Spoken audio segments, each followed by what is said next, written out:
Hello, welcome to Maths with Jay. So here we've got two equations in two unknowns, and to make it easier to explain what we're doing, let's number the equations. So let's number the first one 1 and the second one 2. And they've made it easy for us here because they've actually given us y as the subject of the first equation of the simpler linear equation. So what we can do is simply substitute that into the second equation. So that what will happen is the second equation will only have x's in it, and we can simplify it so that it's a quadratic equation that's easy to solve once we've put it into the right sort of form. We'll find the possible values of x first of all, and then go back and find y. So let's have a go at doing that. So we're going to replace the y in the second equation by 2x minus 3. So everything else will stay the same. So we've got x squared plus, and now instead of the y, I'm going to put in 2x minus 3. So that's going to be squared because the y was squared, and that's equal to 2. So that's, in one step, made the whole thing much simpler. We've now only got x's in this equation. So we'll need to multiply out the bracket, the 2x minus 3 multiplied by itself.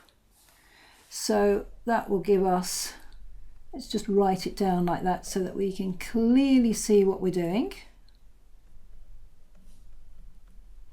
So that we can now multiply 2x minus 3 by itself. So 2x times 2x will be 4x squared. Then we've got minus 3 times 2x twice. So that's going to be minus 12x. And then we're multiplying negative 3 by negative 3, so that's plus 9. And now we're going to collect the terms together so that we've got x squared plus 4x squared, so that's 5x squared. Minus 12x will stay as it is. And then, as usual with a quadratic, we're going to bring everything onto the left-hand side. So we're going to subtract 2 from both sides so that we've got plus 7 equals 0. And that should now look familiar to you as a quadratic equation. And let's see if it factorises. We've got a couple of prime numbers there, which makes life much easier.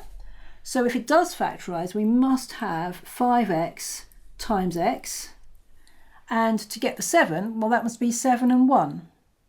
So we can't have the 7 in the second bracket because that would give us 35x, and then we'd have a 1x from the other, the 1 times x. And there's no way that will give us minus 12x. So it must be that the 7 is in the first bracket so that it multiplies the x, and then the 1 will multiply the 5x. So that will give us the 12x.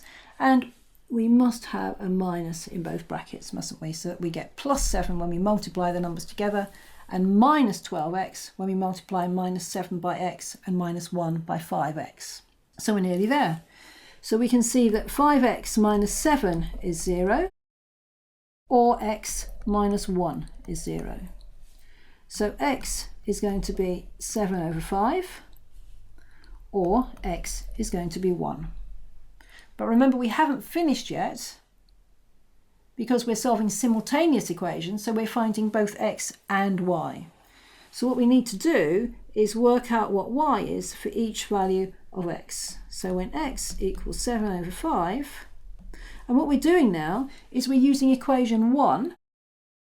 So maybe we should have mentioned that. So using 1, we're going back and substituting x in there to find what y is. So y is going to be 2 times the value of x, so 2 times 7 over 5, and then we've got to subtract 3, haven't we? So 14 over 5, take away 3, so that's going to be minus a fifth. And when x is the other value, which was 1, y is, again using equation 1, 2 times the x value minus 3, so 2 minus 3 is equal to minus 1.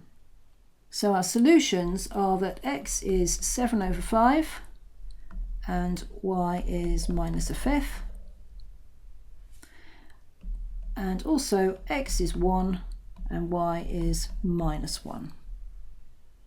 And you could also do a check on that by checking that equation 2 works as well. So you want to make sure that for each pair, x squared plus y squared is equal to 2.